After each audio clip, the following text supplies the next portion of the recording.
Halo adik-adik, kelas 12, bertemu lagi dalam pembelajaran biologi. Dalam video ini, kita akan membahas materi dari bab 5, yaitu pola pewarisan sifat pada hukum Mendel. Nah, untuk subtopik hukum Mendel.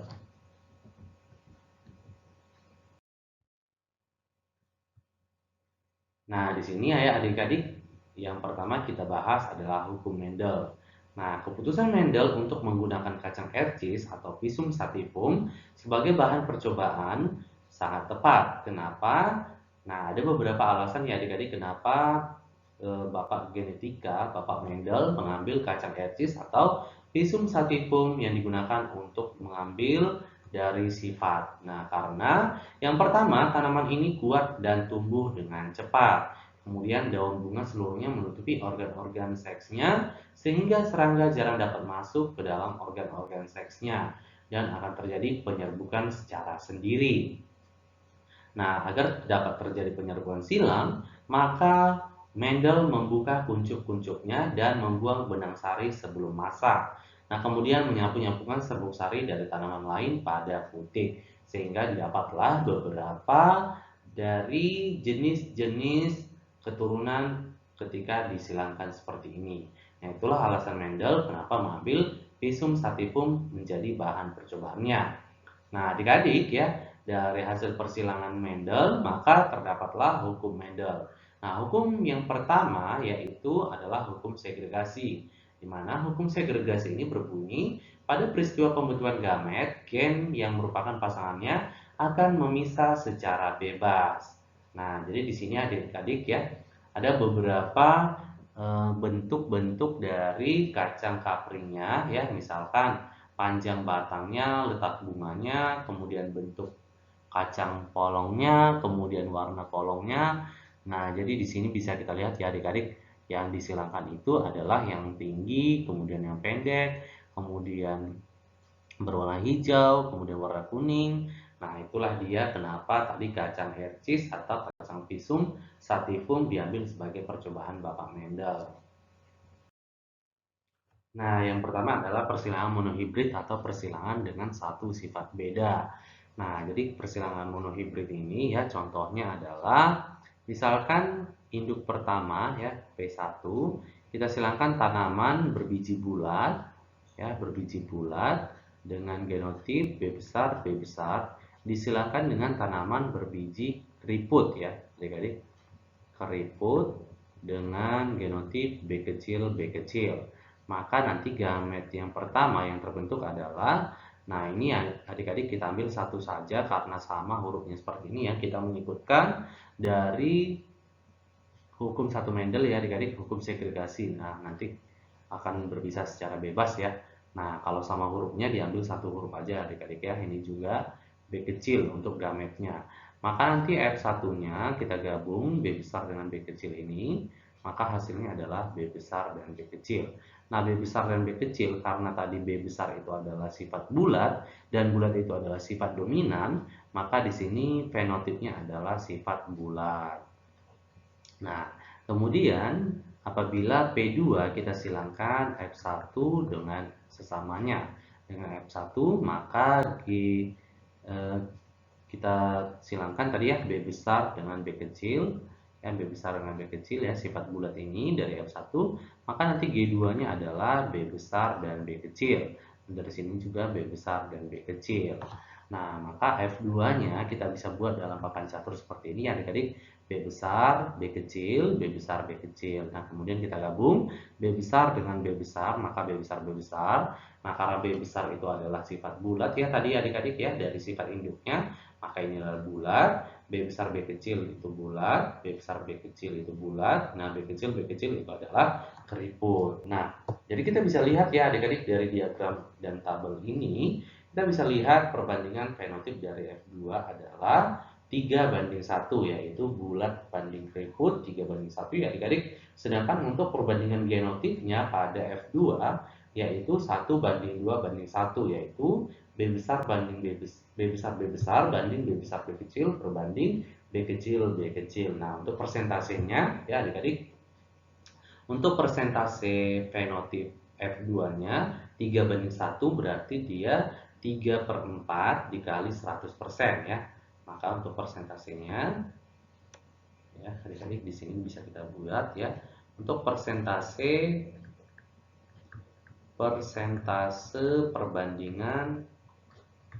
perbandingan fenotip pada F2-nya yaitu, nah untuk yang bulat tadi berbanding keriput. Nah tadi kan yang bulat itu ada 3 ya adik-adik, maka dia 3 per, maka total keturunannya tadi semua adalah 4 ya, kali 100%. Nah sama dengan 75%. Sedangkan yang keriput ya, yang keriput itu adalah 1 ya adik-adik tadi. Yang keriput itu adalah 1/4 dikali 100%. Nah, maka sama dengan 25% ya adik-adik.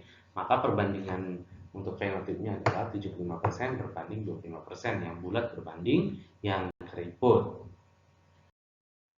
Nah, berikutnya adalah persilangan intermediate. Nah, persilangan intermediate ini adalah persilangan sifat campuran ya adik-adik. Nah, misalkan pada bunga pukul 4 berwarna merah disilangkan dengan bunga pukul 4 berwarna putih. Nah, nanti yang terbentuk gametnya M besar, kemudian yang putih M kecil. Maka F1-nya M besar M kecil. Nah, ternyata terbentuk warna baru ya adik-adik, yaitu warna merah muda. Nah, inilah yang disebut dengan persilangan intermediate, yaitu terbentuk warna yang baru. Nah, apabila P2 kita silangkan M besar M kecil dengan M besar M kecil, maka nanti gametnya M besar dan M kecil, M besar dan M kecil, maka F2-nya kita bisa buat dalam tabel papan catur seperti ini ya adik-adik. Nah, kemudian kita gabungkan M besar dengan M besar. Nah, itu adalah sifat merah ya adik-adik, dilihat dari sifat induknya tadi. Nah, kemudian M besar M kecil adalah sifat merah muda ya adik-adik, hasil intermediate-nya, hasil pertemuan warna merah dengan warna putih tadi. Nah, kemudian M kecil adalah warna putih. Maka diperolehlah dari diagram dan tabel ini, dilihatlah perbandingan fenotipnya pada F2 adalah 1:2:1, yaitu merah berbanding merah muda dan berbanding putih. Sedangkan perbandingan genotipnya adalah 1:2:1. Nah, jadi sama ya adik-adik. Nah, kalau dia perbandingan angka perbandingannya ya 1:2:1. Nah, jadi kalau perbandingan genotipnya 1 M besar, 2 M besar M kecil, dan 1 M kecil M kecil. Nah, berikutnya adalah persilangan dihibrid. Nah, persilangan dihibrid ini adalah persilangan dengan dua sifat beda. Nah, jadi persilangan pada dua individu dengan dua sifat beda ini ya, adik-adik dapat kita lihat di sini ya. Jadi Mendel menyilangkan varietas Ercis berbiji bulat berwarna kuning dengan varietas Ercis berbiji keriput berwarna hijau. Nah, jadi adik-adik ada dua sifat di sini ya. Nah, tetapi adik-adik kita harus lihat sifat yang dominan itu sifat yang mana. Nah, jadi di sini apabila P1 ya, kacang Ercis berbiji bulat berwarna kuning dengan genotip B besar, B besar, K besar, K besar, karena ini adalah huruf besar, maka dia bersifat dominan. Disilangkan dengan kacang Ercis berbiji keriput warna hijau, B kecil, B kecil, K kecil, K kecil. Nah, jadi adik-adik ya, kita bisa lihat di sini gamet yang terbentuk adalah B besar, K besar, dan B kecil, K kecil. Nah, nanti F1-nya kita gabung ya adik-adik, B besar dengan B kecil, maka B besar B kecil, K besar dengan K kecil, jadi K kecil, K besar, dan K kecil. Nah, jadi terbentuklah keturunan F1, B besar B kecil, K besar K kecil dengan sifat fenotipnya adalah bulat kuning. Nah, kenapa bulat kuning? Karena ada huruf besar ya adik-adik. Huruf besar itu adalah huruf yang ditunjukkan oleh sifat yang dominan. Nah, seperti itu dia. Nah, bagaimana kalau kita silangkan F1 dengan samanya? B besar B kecil, K besar K kecil disilangkan dengan B besar B kecil, K besar K kecil. Maka gamet yang akan terbentuk adalah B besar K besar, B besar K kecil, B kecil K besar, dan B kecil K kecil. Nah, jadi adik-adik ya, cara menentukan gametnya bisa membuat seperti ini ya. Kita bisa pisahkan B besar dipisahkan dengan B kecil, kemudian K besar dipisahkan dengan K kecil. Nah, kemudian kita gabung ya, B besar ke K besar, maka hasilnya B besar K besar, kemudian B besar K kecil, B besar K kecil hasilnya, kemudian B kecil K besar. Nah, B kecil K besar, kemudian B kecil K kecil, B kecil K kecil. Nah, itulah dia adik-adik ya, cara menentukan gamet, cara yang pertama. Nah, kita juga bisa menentukan gamet dengan pakai diagram Garpu. Seperti apa dia? Kita lihat di sini adik-adik. Nah, jadi untuk genotip yang pertama kita pisahkan dulu ya adik-adik, B besar dengan B kecil. Nah, kemudian B besar kita pasangkan dengan K besar dan K kecil. Nah, seperti itu dia adik-adik ya. Kemudian B kecil juga kita pasangkan dengan K besar dan K kecil. Maka hasilnya adalah B besar K besar, B besar K kecil, B kecil K besar, dan B kecil K kecil. Nah, itulah cara menentukan gametnya adik-adik ya. Ada dua cara. Nah, setelah itu adik-adik ya, gamet yang sudah terbentuk tadi kita masukkan ke dalam papan catur seperti ini ya. Jadi namanya tabel papan catur. Nah, kemudian kita gabung B besar, K besar dengan B besar, K besar. Jadi B besar, B besar, K besar, K besar. Kemudian B besar, K besar dengan B besar, K kecil menjadi B besar, B besar, K besar, K kecil. Kemudian B besar, B kecil, K besar, K besar. Kemudian B besar, B kecil, K besar, K kecil. Nah, seperti itulah terus ya adik-adik sampai ketemu nanti B kecil, B kecil, K kecil, K kecil. Nah, kemudian kita memori tabelnya ya adik-adik. Nomor 1, 2, 3, 4, seterusnya sampai nomor 16. Nah, dari sini kita bisa amati ya adik-adik dengan sifat dominannya seperti apa. Nah, jadi kalau B besar, ingat ya adik-adik di setiap ada huruf besar itu adalah sifat dominan. Misalkan di sini ada B besar, K besar berarti dia bulat kuning. Seperti itu adik-adik ya. Jadi kalau misalnya B besar, K kecil berarti hanya B besar ya adik-adik yang dominan. Berarti di sini bulat, K kecil berarti dia tadi adalah sifat keriput. Nah, maka di sini bulat keriput. Nah, kalau B kecil, K kecil berarti tidak ada yang dominan ya adik-adik. Nah, berarti ini adalah sifat resesif. Berarti ini adalah keriput berwarna hijau. Nah, seperti itu dia adik-adik ya. Nah, jadi kalau B besar, B besar, K besar tadi adalah bulat berwarna kuning. Kemudian B besar, K kecil bulat berwarna hijau. Seperti itu adik-adik. Nah, jika kita amati perbandingan antara tanaman tersebut, yaitu perbandingan antara tanaman bulat kuning, berbanding keriput kuning, berbanding bulat hijau, dan keriput hijau adalah 9 banding 3 banding 3 banding 1. Nah, adik-adik ya, untuk persentasenya kalian bisa membuat seperti ini adik-adik, 9 per, untuk yang bulat kuning ya adik-adik, di sini dia yang bulat kuning ya, itu sama dengan 9 per total semua keturunan adalah 16 dikali 100%. Nah, hasilnya adalah 56,25%. Nah, kemudian untuk yang bulat hijau ya adik-adik, bulat hijau tadi bulat kuning ya, ini bulat hijau sama dengan 3 per 16 dikali 100% itu sama dengan 18,75%. Nah, kemudian yang sama ya adik-adik untuk yang keriput kuning ya, keriput kuning itu juga 3 per 16 kali 100% itu sama dengan 18,75%. Nah, kemudian untuk yang terakhir adalah keriput hijau ya adik-adik. Nah, jadi untuk keriput hijau 1 per 16 kali 100%. Nah, itu sama dengan 6,25%. Nah, itulah perbandingan dari F2. Nah, jadi hukum kedua Mendel yaitu hukum adaptasi yang berbunyi bila individu berbeda satu dengan yang lain dalam dua pasang sifat atau lebih, maka akan diturunkan sifat yang sepasang yang tidak tergantung dari pasangan sifat yang lain. Nah, itulah hukum dua Mendel. Nah, berikutnya adalah persilangan dengan lebih dari dua sifat beda.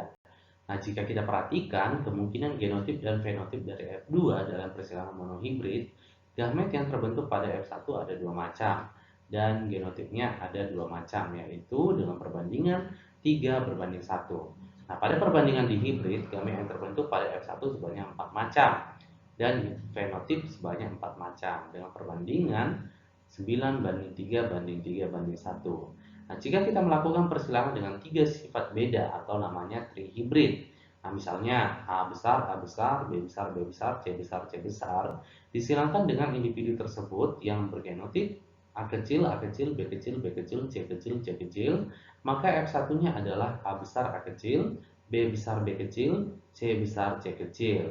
Nah, jadi gametnya ini adik-adik, nah digabung dari A besar, B besar, C besar dengan A kecil, B kecil, C kecil. Terbentuklah gamet pada F1, A besar, A kecil, B besar, B kecil, C besar, C kecil.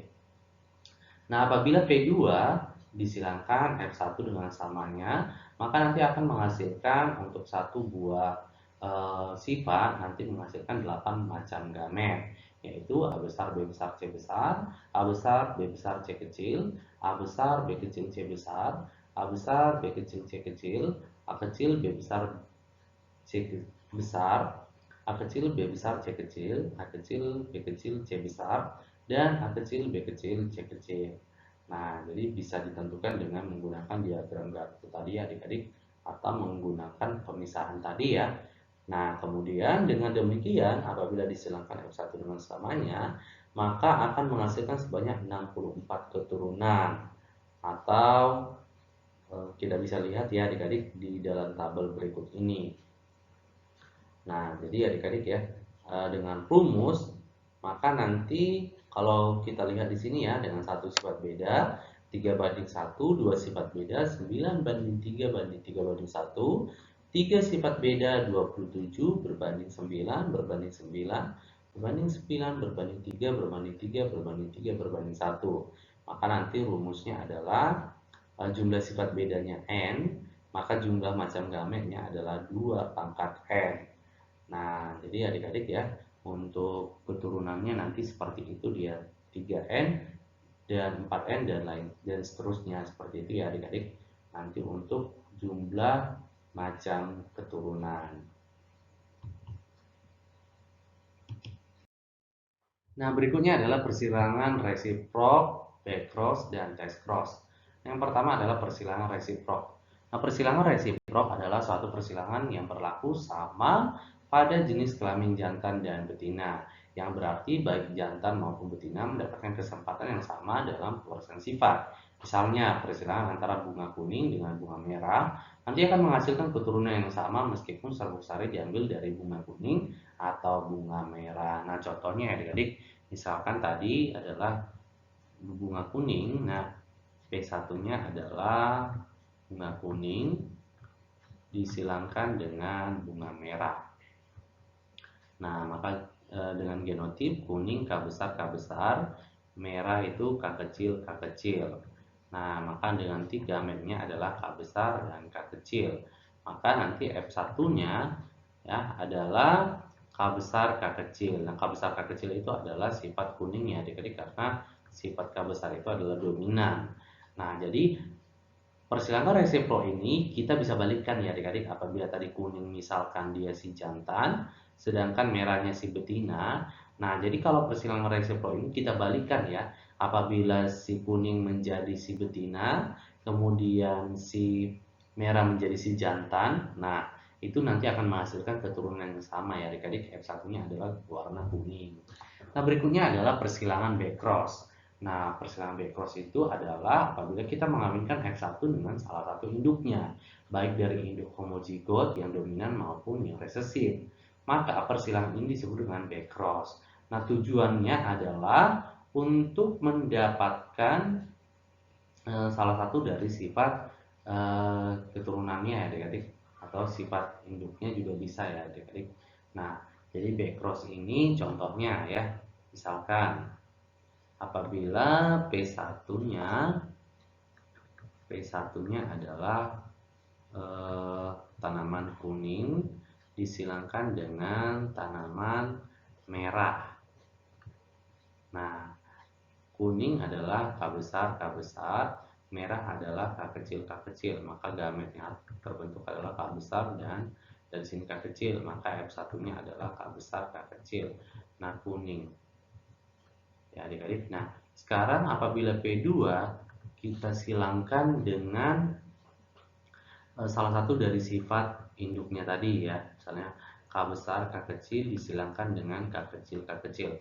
Nah, kita nanti bisa melihat apakah hasil keturunan F2 itu memiliki sifat yang sama dengan induknya. Nah, kita bisa buat di sini, untuk gametnya adalah K besar dan K kecil. Nah, di sini K kecil, maka F2-nya adalah K besar, K kecil, dan K kecil, K kecil. Nah, jadi dari F2 ini kita bisa lihat ya adik-adik. Nah, terbentuklah sifat dari induk yang pertama tadi, yaitu K kecil, K kecil. Itu dia ya adik-adik. Nah, kemudian dari persilangan backcross ini ya adik-adik, kita bisa mendapatkan sifat dari salah satu induknya kembali. Seperti itu dia. Nah, berikutnya adalah test cross.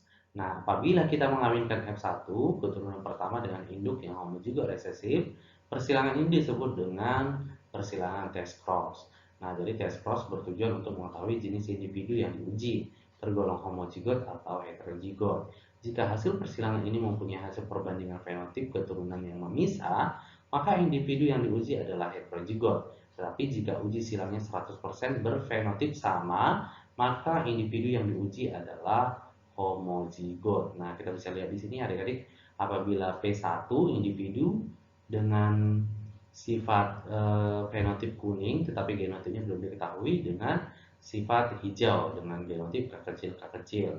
Nah, jadi adik-adik ya, kita bisa lihat di sini apabila kita ingin menguji ya untuk mengetahui salah satu sifatnya tadi. Nah, kita bisa lihat di sini adik-adik, kita uji dengan sifat K besar dan K kecil. Nah, apabila nanti kita dapatkan K besar dan K kecil dengan perbandingan 50% berbanding 50%, maka dapat kita lihat hasil persilangannya menunjukkan 50% kuning dan 50% hijau. Berarti individu itu adalah individu heterozigot, berarti K besar, K kecil. Nah, apabila kita mau mengambil yang individu homozigotnya ya adik-adik, nah misalkan P1-nya kuning dengan sifat yang belum diketahui, dengan hijau kita test cross ya dengan hijau ini K kecil K kecil. Apabila kita ambil yang homozigotnya K besar disilangkan dengan K kecil K kecil, maka nanti hasilnya adalah K besar K kecil, yaitu sifat kuning 100%. Nah, berarti dapat kita lihat keturunannya 100% kuning, berarti individu itu adalah homozigot dominan, atau K besar K besar. Nah, itulah dia adik-adik ya persilangan untuk persilangan dari test cross ini. Demikian pembelajaran kita ya adik-adik. Semoga bermanfaat. Jangan lupa di subscribe ya channel ini. Terima kasih.